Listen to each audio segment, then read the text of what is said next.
पुल्ले सिरात, जहन्नुम के ऊपर बना हुआ मशहूर पुल। बिलाशुबा हम सब इस पुल को पार करेंगे, जो बाल बराबर बारीक और तलवार की धार जितना तेज है। कोई भी पुल्ले सिरात को उस वक्त तक पार ना कर सकेगा जब तक वो सवालात के 7 मरहलों से ना गुजर जाए। 7 सवालात, 7 मुख्तलिफ पड़ाव पर। ये 7 सवालात क्या हैं? क्या आप इनका जवाब देने के लिए तैयार होंगे?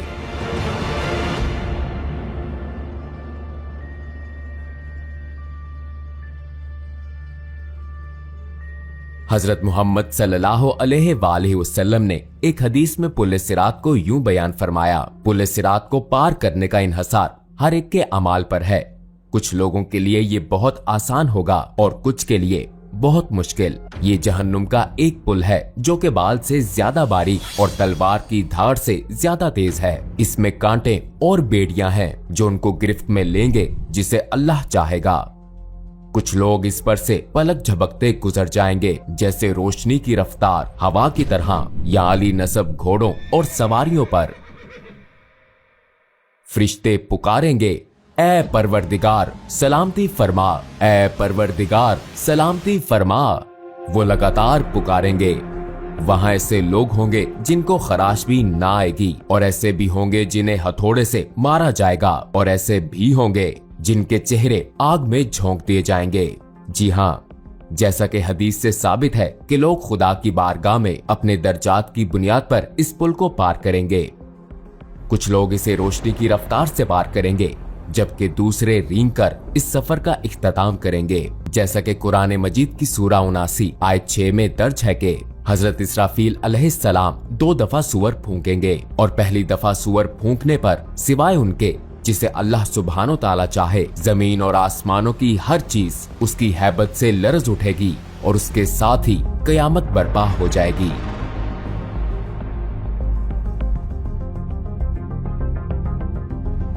दूसरी दफा सूअर फूंकने पर सब दोबारा जिंदा होंगे और अपने रब की तरफ दौड़ेंगे ताकि मैदाने हशर में जमा हो जाएं, रोजे महशर का मकाम। जो लोग इस खौफनाक कयामत में दोबारा उठाए जाएंगे, उनको उनके अमाल का हिसाब दिया जाएगा जो उन्होंने दुनिया में किए थे। जैसा कि कुरान मजीद की आयत में बताया गया है, दाएं हाथ में अमाल नामा पाने वालों के लिए जन्नत की बिशारत है, और अगर अमाल नामा बाएं हाथ में या पीछे से दिया जाएगा तो ये जहन्नुम के अजाब की वईद है। जमीन पर हमारे साथ किरामुन कातिबीन के नाम से 2 फरिश्ते हर वक्त हर जगह हमारे अमाल लिखते हैं, लिहाजा हमारे किए गए तमाम अच्छे और बुरे अमाल हमारे सामने होंगे।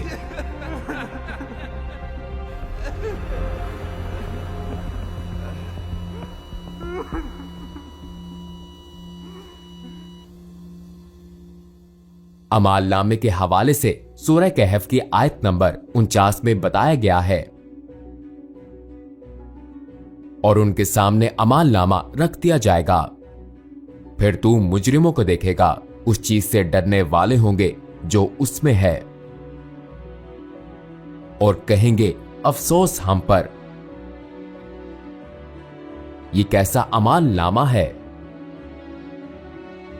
कि उसने कोई छोटी या बड़ी बात नहीं छोड़ी, मगर सबको महफूज किया हुआ है, और जो कुछ उन्होंने किया था सबको मौजूद पाएंगे, और तेरा रब किसी पर जुल्म नहीं करेगा। रोजे महशर अमाल नामा हमारे सामने रखा जाएगा। एक दफा अमाल नामा मिल गया तो हम अपनी मंजिल के करीब पहुंच जाएंगे, लेकिन आखिरी मंजिल से पहले एक और पड़ाव भी है, एक ऐसा पड़ाव जो बाल से बारीक और तलवार की धार से तेज है। एक ऐसा पड़ाव जिसे बगैर किसी इस्तिस्ना के सबको पार करना है। ये पड़ाव पुल्ले सिरात है। तुम में से कोई भी ऐसा नहीं जिसका इस पर से गुजर ना हो। ये तेरे रब पर लाजिम मुकर्रर किया हुआ है।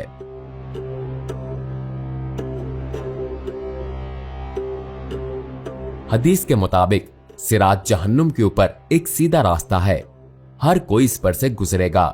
ईमान वाले इस पर से अपने अमाल के मुताबिक तेजी से या आहिस्तगी से गुजरेंगे, जबकि काफिर और गुनाहगार लोग ठोकर खाकर जहन्नुम में जा गिरेंगे।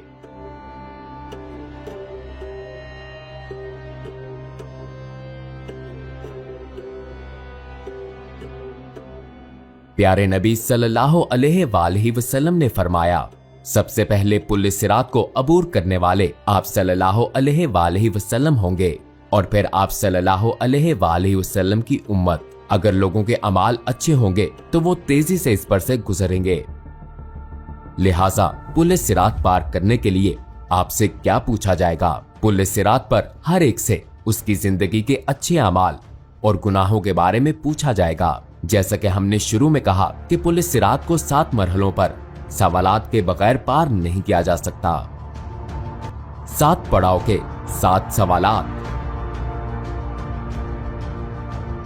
पहले पड़ाव पर जो पहला सवाल होगा वो हमारे ईमान के बारे में है। अगर हमारा ईमान कामिल है तो हम बासानी पहले मरहले से गुजर जाएंगे, लेकिन काफिर पहले ही मरहले में जहन्नुम में जा गिरेंगे। हम जानते हैं कि उन लोगों का आखिरी ठिकाना जहन्नुम है जिनको ईमान लाने का मौका दिया गया लेकिन वो फिर भी ईमान नहीं लाए।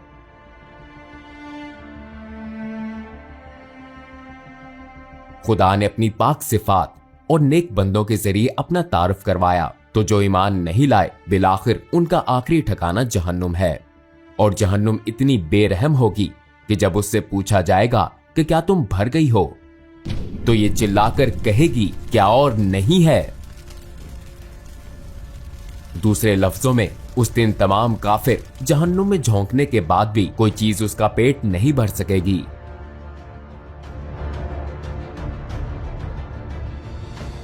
लेकिन डरे मत, अगर आप ईमान लाए और आपने नेक अमाल किए तो आपको रोज़े महशर की सख्तियों से पलक झपकते ही छुटकारा मिल जाएगा। बिल्कुल ऐसे जैसे हजरत इब्राहिम अलैहिस्सलाम आग में सही सलामत रहे। अगर आप ईमान लाए लेकिन खुद को बचाने के लिए अच्छे अमाल जमा नहीं किए, तब भी आपके पास मौका है, वरना आपके गुनाह कांटे बनकर आपका पीछा नहीं छोड़ेंगे। अगर आप इन कांटों से पीछा छुड़ा लेते हैं तो बहुत अच्छी बात है, लेकिन अगर ऐसा ना हो सका तो जहन्नुम की आग आपको निकलने की मुंतजिर होगी।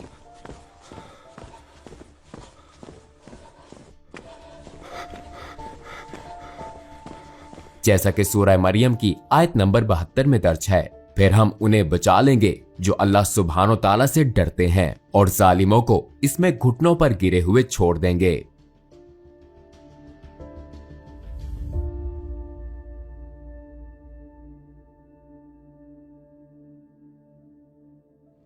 आइए इस पर बात करें कि हम इस पुल को कैसे पार करेंगे, जहां जहन्नुम अपनी तमाम तर होलनाकियों और दहशत के साथ हमारे कदमों तले होगी।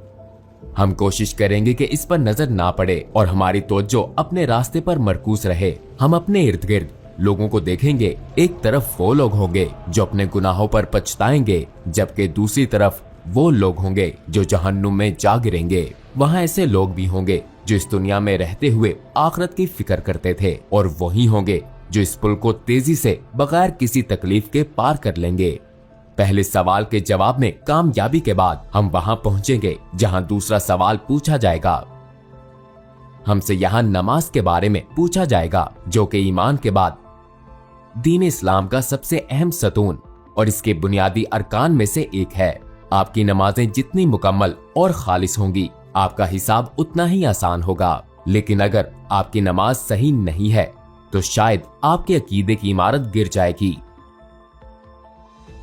हमारे प्यारे नबी सल्लल्लाहु अलैहि वसल्लम ने फरमाया, नमाज दीन का सतून है, जिसने इसको तर्क किया बस उसने पूरे दीन को मुनहदम किया। अगर हम जहन्नम की आग से बचना चाहते हैं तो हमें यकीनी तौर पर अपनी नमाजें एक इमारत के मजबूत सतून की तरह कायम करनी होंगी। अगर हम जमीन पर सुई के नाके से भी जहन्नुम की आग देख लें तो सजदे से सर नहीं उठाएंगे।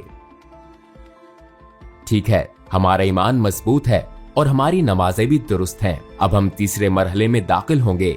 अगर हमने दुनिया में खुदा के माल को उसकी हदायत के मुताबिक खर्च नहीं किया तो अगला सवाल हमारे लिए परेशान कुन होगा, क्योंकि हमसे पूछा जाएगा कि हमने अपना माल कहां खर्च किया और किसके साथ बांटा? क्या हमने ज़कात अदा की? हमसे सवाल होगा। इस बारे में गौर कीजिए। आपने जिंदगी इस ख्याल के तहत गुजारी कि खालिक का अता करदा माल आपका अपना है और ज़कात जिसका हुक्म खुदा ने बांटने के लिए दिया, आपने इसे मुस्तहकीन को देने के बजाय उनसे छुपाने को तरजीह दी। हमें ऐसी सूरत हाल से अल्लाह की पनाह मांगनी चाहिए। अगर हम अपना माल छुपाएंगे तो जन्नत भी हमसे छुप जाएगी। अगर हमने अपना माल खुदा की हदायत के मुताबिक कमाया और खर्च किया तो अगले पड़ाव पर हमसे रोजे के बारे में सवाल किया जाएगा, जो कि हम पर इसी तरह फर्ज हैं जिस तरह पिछली उम्मतों पर फर्ज थे। अगर हम इस पूछ कूछ के दौरान काश जैसा लफ्ज अदा नहीं करना चाहते तो हम पर लाजिम है कि माजी में हीलों बहानों से जो रोजे छोड़े हैं उनकी कज़ा अदा करें। इसके बाद हम 5वें पड़ाव पर होंगे। इस पड़ाव पर हमसे हज के बारे में पूछा जाएगा। अगर आप माली मसाइल की वजह से हज नहीं कर सकते तो माली इस्तेहकाम के बाद जिंदगी में एक दफा जरूर हज करें। अगर हम इस्तात होने के बावजूद हज अदा नहीं करते और बहाने बनाते हैं तो हम संगीन नताइज का सामना कर सकते हैं। छठे पड़ाव पर हम इस मौजू की तरफ आएंगे जो बिना इस्तिस्ना के हर किसी से मुतल्लिक है। ये मौजू हकूकुल लिबाद और सिला रहमी है।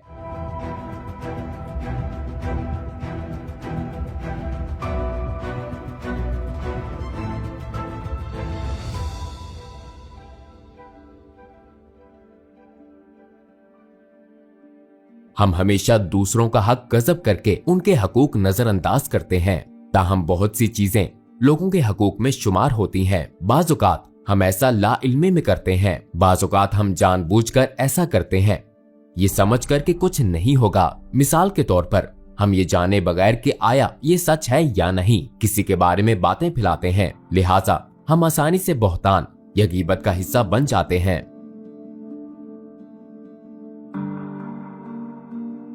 हमारे दीन में खानदान और रिश्तेदारों का तस्वुर बहुत अहम है, लिहाजा इसको बहुत अहमियत देनी चाहिए।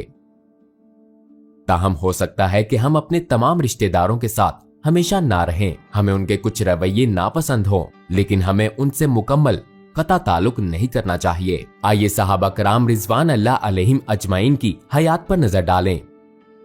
चंद सहाबियों के वालिदैन मुसलमान ना थे, लेकिन उन्होंने फिर भी अपने वालिदैन को खुश करने की कोशिश की, सिवाय उन मामलात के जिनसे खुदा ने मना किया था। जब हम उन तमाम मराहिल से गुजर जाएंगे तो हमसे तहारत यानी गुस्ल का सवाल होगा। अगर हम पिछले 6 सवालों में कामयाब रहे, खुदा के फजल से हम उन लोगों में शामिल होंगे जो सफाई को तरजीह देते हैं। अगर हम तहारत का ख्याल ना रखते तो पिछले सवालात में कामयाबी भी मुमकिन ना होती।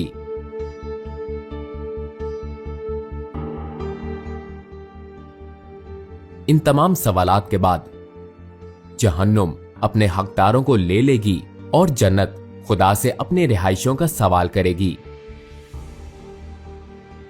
नबी अकरम सल्लल्लाहु अलैहि वसल्लम ने एक हदीस में फरमाया, बहुत से लोगों को पुल सिरात का पता भी ना चलेगा और वो फरिश्तों से इस बारे में पूछेंगे कि वो जहन्नुम और पुल सिरात कहाँ हैं, क्या हमने इसे अबूर कर लिया? फरिश्ते जवाब देंगे कि तुम जहन्नुम के ऊपर इस पुल को पार कर चुके हो, लेकिन तुम्हारे अमाल के नूर की वजह से जहन्नुम की आग बुझ गई और ढांप दी गई। कहा जाता है जहन्नुम की आग मोमिनीन से कहेगी, ए मोमिनो, मेरे ऊपर से तेजी से गुजरो, क्योंकि तुम्हारे अमाल का नूर मेरी आग को बुझाता है। खुदा की मर्जी होगी तो हमें जन्नत बतौर इनाम मिल जाएगी, जो कि इस सफर के इख्तिताम पर एक खूबसूरत जगह है। ऐसी खूबसूरत कि किसी आंख ने ना देखी, किसी कान ने ना सुनी, कोई इंसान ख्वाब में भी जन्नत की खूबसूरती का तस्वुर नहीं कर सकता। नेक अमाल के साथ जिंदगी गुजारना इतना भी मुश्किल नहीं है। हमें ज़माने आखिर के खुशगवार हथकंडों से बचने के लिए कुछ खास इक़दाम करने की जरूरत है। याद रखिए कि हमने जितनी बातें कही सब दुरुस्त हैं और लाज़िमन वकू पजीर होंगी। तो क्या दुनिया में आरज़ी जिंदगी के लिए आखिरत तबाह करना जरूरी है? ठीक है, आपको किसकी ज्यादा फिक्र है, दुनिया के आरज़ी पुल की या उस पुल की जो अब्दियत की तरफ लेकर जाता है। अस्सलामुअलैकुम भाई और बहनों, हमने देखा कि हमारे 80% व्यूवर्स बाशुमूल इस वीडियो के हमारे चैनल के सब्सक्राइबर नहीं हैं। जैसा कि आप जानते हैं, हम एक गैर मुनाफा बख्श तंजीम है और हमारी वीडियोस पर इश्तिहारात गैर फाल हैं। लिहाजा हम सिर्फ इसलिए इसकी दरख्वास्त कर रहे हैं ताकि सच्चाई को फैलाया जा सके। ये एक छोटा सा अमल लगता है, लेकिन इंशाल्लाह ये बहुत से लोगों के लिए रहनुमाई का जरिया बन सकता है। आइए अब सब्सक्राइब बटन पर क्लिक करें और मिलकर टुवर्ड्स इटर्निटी का हिस्सा बने।